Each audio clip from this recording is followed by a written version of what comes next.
فأحیہ علی الاسلام، اے اللہ اس کو اسلام پر، ایک روایت میں ایمان کے الفاظ ہیں، اے اللہ اس کو ایمان پر، اسلام پر زندہ رکھنا۔ ومن توفیتہ، اور اللہ جو ہم میں سے جس کو بھی فوت کرنا، ہماری روح نکالنا، فتوفہ علی الایمان، اے اللہ اس کو ایمان پر، ایمان کی حالت میں، سلامتی کی حالت میں، اسلام کی حالت میں یا اللہ اس کو فوت کرنا۔ اللہم لا، اگر ایک اور روایت میں الفاظ ہیں، اللہم لا تحرمنا اجرہ، اے اللہ ہمیں اس کے اجر سے محروم نہ فرمانا، ولا تضلنا بعد، اے اللہ اور اس میت کے جانے کے بعد ہمیں کسی گمراہی میں مبتلا نہ کرنا۔ اور ایک روایت میں الفاظ ہے ولا تفتنا بعد، اور اے اللہ ہمیں اس کے جانے کے بعد کسی بھی فتنے میں مبتلا نہ کرنا۔ یہ ہے جی پہلی جو دعا، اور یہ جو دعا نا، یہ دعا اجتماعی مجموعی طور پر دعا ہے، جو سامنے آپ کے سامنے میت پڑی نا اس کے لیے دعا نہیں ہے۔ مثلا آپ سے کوئی کہتا ہے نا جی بیمار وہاں سے دعا کر دو، اور مجھے بھی میں بھی بیمار ہوں، میری یہ بیماری، میری اس بیماری کے لیے دعا کر دے، آپ کہتے ہیں یا اللہ سارے بیماروں سے تندرستی عطا فرما دے، تو اس کے اندر وہ بیمار تو آ گیا، لیکن اسپیشل جو ہے نا اس کے لیے دعا نہیں ہے۔ اسی طرح یہ میت کے لیے دعا تو ہو گئی، لیکن اسپیشل جو آپ کے سامنے میت پڑی ہوئی نا جس کا آپ جنازہ پڑھا رہے ہیں، اس کے لیے یہ دعا نہیں ہے۔ اس کے لیے دعا یہ ہے کہ رسول اللہ صلی اللہ علیہ وسلم نے یہ ہمیں دعا سکھائی، صحیح مسلم کی یہ حدیث ہے، آپ صلی اللہ علیہ وسلم نے فرمایا یہ دعا پڑھا کرتے تھے۔ حضرت جو ہے نا صحابی اوف بن مالک رضی اللہ تعالیٰ عنہ فرماتے کہ رسول اللہ نے نماز جنازہ میں یہ دعا پڑھی، فحفظت من دعاہی، تو میں نے رسول اللہ کی یہ دعا جو ہے نا جنازے کے اندر سن کے یاد کی ہے۔ تو اسے کیا پتہ چلتا ہے کہ رسول اللہ نماز جنازہ بھی بلند آواز سے پڑھایا کرتے تھے، اگرچہ آہستہ پڑھنا بھی سنت سے ثابت ہے، لیکن اکثر آپ کا عمل جو مبارک جو ہے نا وہ بلند آواز سے جنازہ پڑھانے کا تھا۔ اچھا یہ ہے جی دعا، اللہم اغفر لہ، اے اللہ اس میت کی یہ جو ہمارے سامنے پڑی ہے، اے اللہ اس کو معاف فرما دے، ورحمہ، اور اے اللہ اس پر رحمتوں کا نزول فرما، وعافہ، یا اللہ اس کے گناہ اس کے سیئات سے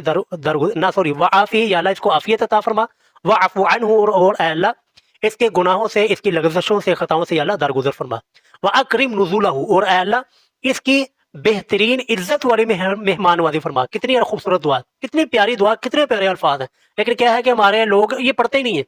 ٹھیک ہے، جو رسول اللہ دعائیں سکھا رہے ہیں وہ ہم پڑھتے نہیں ہیں، اور جہاں پر رسول اللہ نے نہیں دعا کی وہاں پر جو ہے نا لوگ ہاتھ اٹھا کے دعا کر رہے ہوتے جنازے کے بعد۔ تو یہ دعائیں جو ہے نا پڑھیں، اور جنازے کے اندر رسول اللہ نے ہمیں سکھائی ہیں۔ وَأَكْرِمْ نُزُولَهُ، اے اللہ اور اس کی بہترین عزت والی مہمان نوازی فرما، وَوَسِّعْ مُدْخَلَهُ، اور اللہ اس کے داخل ہونے کی جگہ یعنی قبر کو وسیع فرما دے، وَغْسِلْهُ، اور اللہ اس کے گناہوں کو دھو دے، بِالْمَاءِ،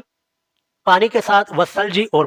برف کے ساتھ، والبرد، اور اولوں کے ساتھ، ونقہ، اور اللہ کو بالکل پاک صاف فرما دے، من الخطایا، گناہوں سے، کما، جیسا کہ نقیت الثوب الابیض من الدنس، جیسا کہ اللہ تو نے سفید کپڑے کو پاک صاف کیا ہے، من الدنس، ہر قسم کی میل کچیل سے۔ دیکھا نا جب سفید کپڑا ہوتا ہے اس پر میل کچیل داغ دبے ہوتے ہیں، جب اس کو دھویا جاتا ہے تو بالکل پاک صاف ہو جاتا ہے۔ تو یہاں کیا کہا جا رہا ہے، یا اللہ اس کو بھی اسی طرح گناہوں سے بالکل پاک صاف کر دے، وَأَبْدِلْهُ دَارًا، اور اللہ تبدیل کر دے اس کے گھر کو، خیر من داری، اس گھر سے بہتر جہاں پر یہ زندگی گزار کے ہے، یعنی اس کو اس دنیا سے اچھا گھر عطا فرما، وَأَهْلًا، اور اس کے اہل کو بھی تبدیل کر دے، خیر من اہلہ، اس گھر سے بہتر جہاں پر یہ زندگی گزار کے ہے، یعنی اس کو اس سے اچھا اہل عطا فرما، فَزَوْجًا خَيْرًا مِنْ زَوْجِهِ، یا اللہ اس کو اس دنیا کی بیوی سے بہترین اور اچھی بیوی عطا فرما، وَأَدْخِلْهُ الْجَنَّةَ، اور اللہ اس کو جنت کا داخلہ عطا فرما، وَأَعِذْهُ، اور اللہ اس کو محفوظ رکھ، اس کو بچا لے، من عذاب القبر، قبر کے عذاب سے، او من عذاب النار، اور یا اللہ اس کو جہنم کے عذاب سے یا اللہ اس کو محفوظ فرمانا۔ صحابی کہتے ہیں جب یہ رسول اللہ کی میں نے دعا سنی نا، تمنا کی، خواہش کی کہ کاش جو ہے نا یہاں پر جو ہے نا رسول اللہ میرا جنازہ پڑھا رہے ہوتے، یہاں پر میت میں ہوتا۔ اتنی پیاری دعا ہے یہ۔ دوسری دعا ہوگی، اب آئے جی تیسری دعا جو کہ رسول اللہ صلی اللہ علیہ وسلم جنازے کے اندر پڑھا کرتے تھے۔ یہ ہے جی دعا حضرت ابو ہریرہ، سنن نبی داؤد کی حدیث ہے، حضرت ابو ہریرہ رضی اللہ تعالیٰ عنہ راوی ہیں، تو وہ فرماتے ہیں کہ یہ جنازے کے اندر یہ دعا پڑھا کرتے تھے حضرت ابو ہریرہ، اللہم انت ربها، یا اللہ تو ہی اس کا رب ہے، یہ جو فوت ہونے والا، یا اللہ تو اس کا رب ہے، وانت خلقتہ، اور اللہ اس کو تو نے ہی پیدا کیا، وانت ہدیتہ، اور اللہ تو نے ہی اس کو ہدایت عطا فرمائی تھی، للاسلامی، اسلام کی، وانت قبضت روحها، اور اللہ ابھی تو نے ہی اس کی روح کو قبض کیا، تو نے اس کی روح نکالی ہے، وانت اعلم، اور اللہ تیری ذات جو ہے اعلم زیادہ جانتی ہے، بسرها، اس کے مخفی معاملات کو،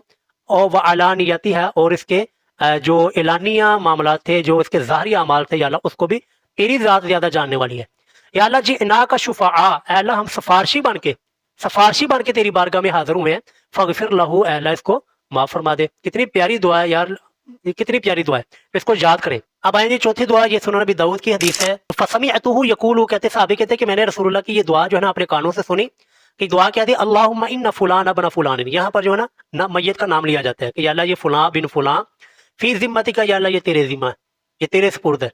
تو یا اللہ فقیہ فتنۃ القبر، اے اللہ اس کو فتنہ قبر سے، عذاب قبر سے اللہ اس کو محفوظ فرمانا۔ دوسری سند میں ہے قال عبد الرحمن، یہ دوسری سند جو ہے نا، فی ذمتی کا، یا اللہ یہ تیرے سپرد ہے، وحبلی جواری کا، اور اللہ ہم نے اس کو تیرے پڑوس میں تیرے حوالے کرتے ہیں، فقیہ من فتنۃ القبر، اے اللہ اس کو فتنہ قبر سے، عذاب قبر سے یا اللہ اس کو محفوظ فرما، وعذاب النار، اور اللہ اس کو جہنم کے آگ کے عذاب سے اللہ اس کو محفوظ فرما، وانت اہل الوفا، اور اللہ تو وفا وعدے کو پورا کرنے والا ہے کہ اس نے زندگی یا اللہ تیرے حکم کے مطابق گزاری ہے، اب یا اللہ اے اپنا اس وعدہ پورا کرتے ہوئے جو نا اس کے ساتھ وفا کرتے ہوئے یا اللہ اس کو جنت کا داخلہ عطا فرما، والحمد انت اہل الوفاء والحمد، یا اللہ تو وفا وعدے کو پورا کرنے والا اور قابل تعریف ہے، اللہم فاغفر لہ ورحمہ، اے اللہ اس کو معاف فرما، ورحمہ، اور اے اللہ اس کے اوپر رحم نازل فرما، انک انت الغفور الرحیم، بے شک یا اللہ تو بہت زیادہ معاف فرمانے والا اور بہت زیادہ رحم فرمانے والا ہے۔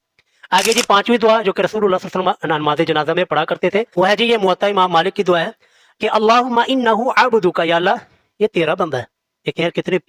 پیارے الفاظ ہیں، کتنی پیاری دعا ہے۔ اللہم انہ عبدک، یا اللہ یہ فوت ہونے والا تیرا بندہ ہے، وابن عبدک، اور تیرے بندے کا بیٹا ہے، تیرے بندے کا بیٹا ہے، وابن امتک، اور تیری بندی کا بیٹا ہے،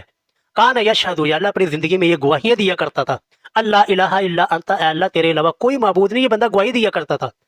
وَأَنَّ مُحَمَّدًا، اور بے شک محمد صلی اللہ علیہ وسلم عبدک، یا اللہ وہ تیرے بندے، ورسولک، اور تیرے رسول ہے، یہ اپنی زندگی میں یہ بندہ گواہی دیا کرتا تھا، وَأَنْتَ أَعْلَمُ بِهِ، اور اللہ تو اس بات کو بڑی اچھی طرح ہم سے زیادہ جاننے والا ہے کہ یہ بندہ اس بات کا گواہی، بندہ اس بات کی گواہی دیتا تھا، اللہم ان کان محسنا، اے اللہ اگر یہ بندہ نیک ہے، فزد فی احسانہ، تو یا اللہ اس کی نیکی میں مزید اضافہ فرما، اس کی نیکیوں میں مزید جو ہے نا بڑھا دے، وَإِن كَانَ مُسِيئًا، اور اللہ اگر یہ گناہ گار ہے، یہ اگر خطا کار ہے، فتجاوز عن سیئاتی، تو یا اللہ اس کے خطاؤں سے، اس کی لغزشوں سے، اس کے گناہوں سے یا اللہ درگزر فرما۔ کتنی پیاری دعا ہے۔ اللہم لا تحرمنا اجرہ، اے اللہ ہمیں نہ محروم فرمانا اجرہ، اس کے اجر سے، ولا تفتنا بعد، اور اے اللہ اس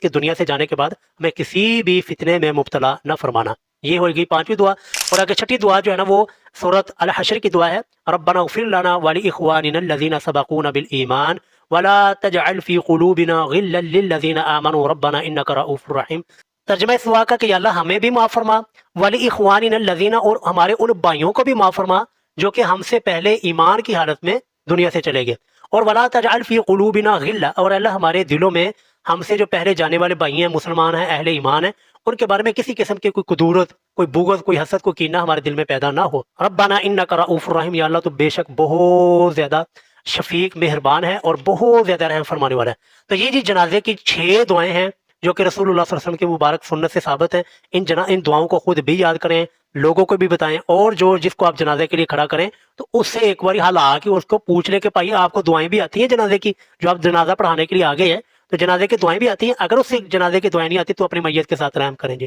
اپنے عزیز رشتہ داروں کے اوپر رحم کریں، ایسے لوگوں کے ہاتھوں اپنے میتوں کا استحصال نہ ہونے دیں، ان کو دعائیں یاد کروائیں، مولانا صاحب کو یاد کروائیں، نہیں آتی تو آپ اپنے جنازوں کو خود پڑھائیں۔ اللہ ہمارا حامی و ناصر۔